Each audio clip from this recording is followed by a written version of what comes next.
ओम चंद्रदेवाय नमः दोस्तों। 14 मार्च 2025 शुक्रवार होली के दिन 400 वर्षों बाद एक बहुत ही दिव्य और दुर्लभ संयोग में इस साल का सबसे बड़ा चंद्र ग्रहण लगने वाला है। दोस्तों, ये चंद्र ग्रहण सभी व्यक्तियों और जीव जंतुओं पर अपना सीधा असर छोड़ेगा और ये ग्रहण सभी राशि वालों पर भी अपना प्रभाव छोड़ने वाला है। दोस्तों, वैसे तो चंद्र ग्रहण एक ऐसी महत्वपूर्ण खगोलीय घटना है जिसका सीधा असर रोजमर्रा के जीवन पर पड़ता है और इसलिए इस ग्रहण को लेकर अधिकांश लोगों के मन में कुछ भ्रांतियां पैदा हो रही हैं। आखिर ग्रहण कितने बजे लगेगा? क्या ये भारत में दिखाई देगा? ये किस प्रकार का ग्रहण है और इसका सूतक काल मान्य होगा या नहीं? और गर्भवती महिलाओं को इस ग्रहण पर क्या सावधानियां बरतनी चाहिए और इस ग्रहण में ऐसे कौन से उपाय करने चाहिए जिससे आपकी किस्मत चमक जाएगी और आप हो जाएंगे धनवान मालामाल।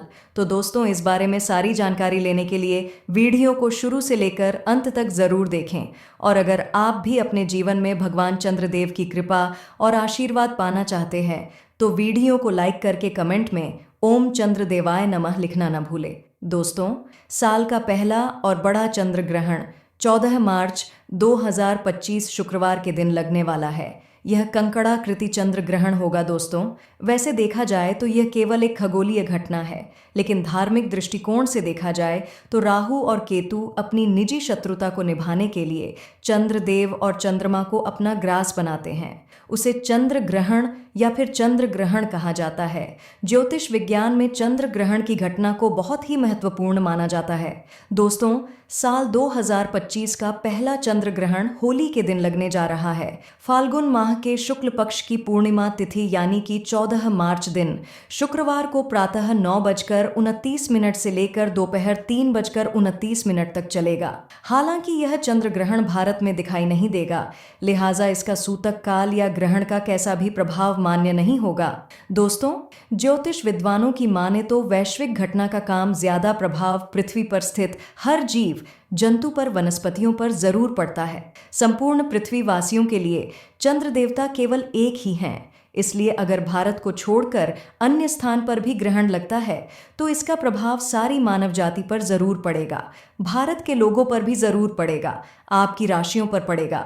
वैसे यह ग्रहण पश्चिमी प्रशांत महासागर, ऑस्ट्रेलिया, एशिया, यूरोप, अफ्रीका, पूर्वी दक्षिण अमेरिका, उत्तर पूर्वी उत्तरी अमेरिका, अटलांटिक महासागर, हिंद महासागर और दक्षिण प्रशांत महासागर में दिखाई देगा।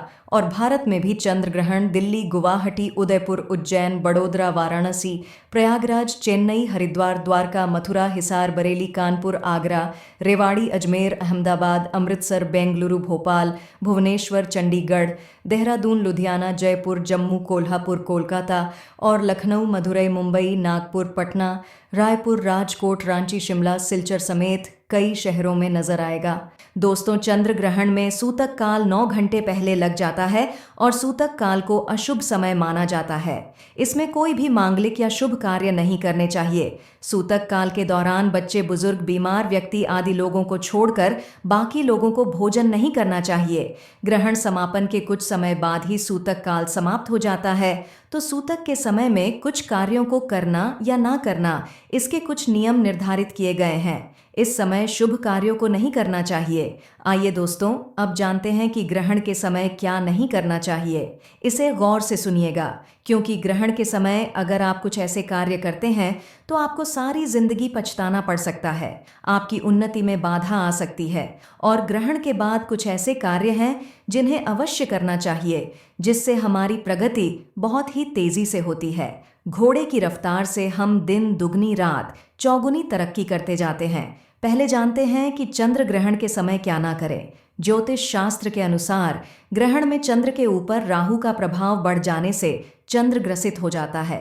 तो जब सूतक काल का आरंभ होता है तब से लेकर चंद्र ग्रहण की समाप्ति होने तक भगवान की मूर्तियों को स्पर्श नहीं करना चाहिए। ग्रहण के समय अपने घर के मंदिरों को बिल्कुल नहीं खोलना चाहिए।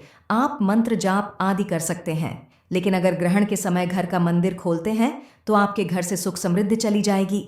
जिस समय चंद्र ग्रहण चल रहा हो उस समय किसी भी सुनसान जगह पर किसी को भी जाना नहीं चाहिए। श्मशान के आसपास भी नहीं जाना चाहिए, क्योंकि इस समय नकारात्मक शक्तियां उफान पर रहती हैं। ग्रहण के दौरान इनकी शक्तियां अधिक मात्रा में बढ़ जाती हैं। ये आपको नुकसान पहुंचा सकती है, जान जाने तक की नौबत आ सकती है। तो बेहतर है कि आप अपने घर में ही रहे। चंद्र ग्रहण के दौरान व्यक्ति को किसी नए काम की शुरुआत बिल्कुल नहीं करनी चाहिए। इस समय नकारात्मक ऊर्जा अधिक सक्रिय रहने के कारण नए काम की शुरुआत या कोई मांगलिक कार्य बिल्कुल नहीं करना चाहिए। इस समय भोजन बनाना, पकाना, गर्भवती महिलाओं का बाहर निकलना आदि पर भी पाबंदी लग जाती है। इस दौरान नाखून नहीं काटने चाहिए। बाल बनाना, कंघी करना, यह भी अशुभ कारक माना जाता है। ग्रहण के समय व्यक्ति को सोना भी नहीं चाहिए। कहते हैं कि इस समय अगर आप सोते हैं तो आप सारी जिंदगी सोते ही रह जाएंगे। ग्रहण के समय सुई में धागा नहीं डालना चाहिए। ग्रहण के समय यात्रा करने से भी मना किया जाता है।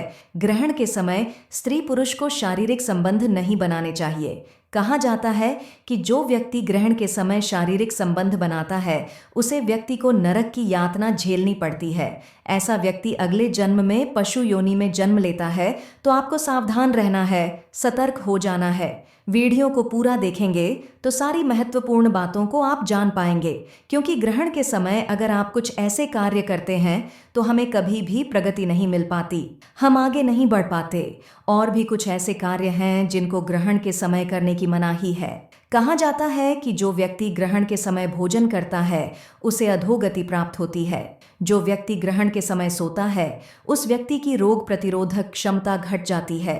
इस कारण ऐसे व्यक्ति रोगी हो जाते हैं। अनेक बीमारियां उनके शरीर में पनपने लगती हैं। ग्रहण काल में जो व्यक्ति तेल से मालिश करते हैं, शरीर में तेल लगाते हैं, उबटन लगते हैं, उन्हें कुष्ठ रोग होने की संभावना बढ़ती है। ग्रहण के समय जो व्यक्ति पेशाब करता है उसके घर में दरिद्रता आती है। जो शौच जाता है उसे कृमि रोग होता है। ऐसे व्यक्ति को कीटक योनि में जाना पड़ता है। यह सारी हमारे शास्त्रों में स्पष्ट लिखी बातें हैं। दोस्तों, ग्रहण के दौरान सीधे चंद्रदेव को देखने से बचना चाहिए। देखना ही चाहते हैं तो सीधे आंखों से देखने के बजाय आप काला चश्मा लगा सकते हैं या फिर एक्सरे की फिल्म सामने पकड़कर देख सकते हैं, लेकिन बेहतर होगा कि आप ग्रहण को न देखें।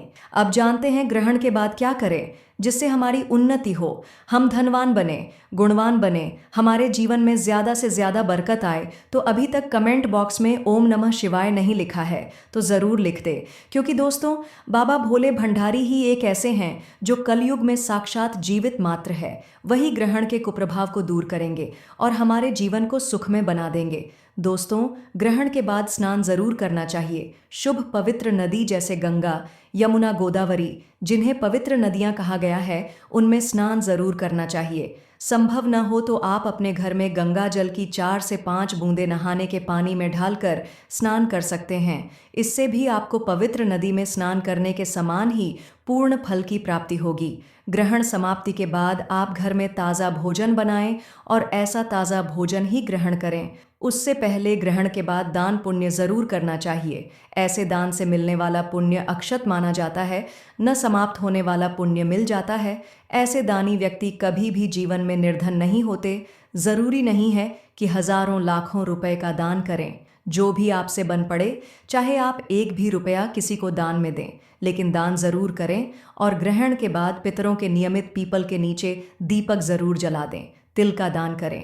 कहते हैं जब ग्रहण लगता है तो पितरों को भी काफ़ी कष्ट होते हैं, तो पितरों के निमित्त यह ज़रूर करें।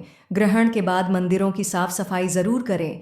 मूर्तियों को स्नान कराए, नहलाकर साफ वस्त्र से पोंछ दे। दोस्तों, ग्रहण के समय कुछ ऐसे कार्य हैं जिन्हें हमें ज़रूर करना चाहिए। इससे हम ग्रहण के दुष्प्रभाव से बचे रहते हैं।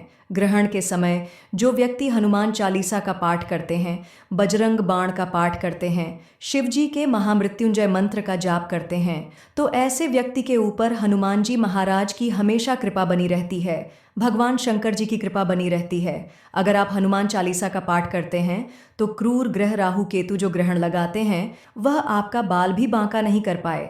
आप बजरंग बाण का पाठ करते हैं, ग्रहण के समय में तो आपके जो भी शत्रु अनावश्यक आपको परेशान करते हैं उनके जीवन में ग्रहण लग जाएगा, उनका पतन हो जाएगा। जो व्यक्ति महामृत्युंजय मंत्र का जाप करता है उसका काल भी कुछ बिगाड़ नहीं पता। जिनकी कुंडली में चंद्र ग्रह कुपित हो उन्हें इस दिन चंद्र अष्टकम स्तोत्र का पाठ करना चाहिए। इससे चंद्र मजबूत होता है, व्यक्ति के आत्मविश्वास, मान सम्मान और बल में वृद्धि होती है। तो ग्रहण के समय इस प्रकार के शक्तिशाली मंत्रों का जाप जरूर करना चाहिए। और अगर किसी मंत्र को सिद्ध करना चाहते हैं, लंबे समय से अगर मंत्र सिद्ध नहीं हो पा रहा है, जैसे आपको गुरु मंत्र मिला है, इष्ट मंत्र मिला है, तो उस मंत्र का जाप जरूर करें। ग्रहण के समय में जपे हुए मंत्र अतिशीघ्र सिद्ध हो जाते हैं, तत्काल प्रभाव दिखाना शुरू कर देते हैं। अब अगर आपने ग्रहण लगने से पहले खाना बनाकर रखा है तो उसका क्या करें?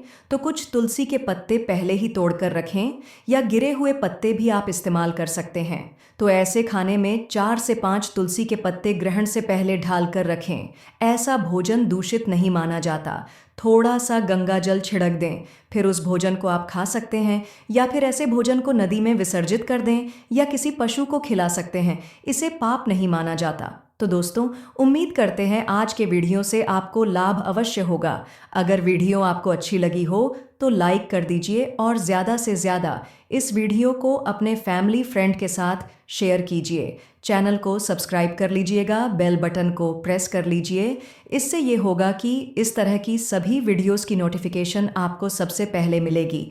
तो मिलते हैं आपसे अगले वीडियो में। तब तक के लिए नमस्कार। जय चंद्रदेव।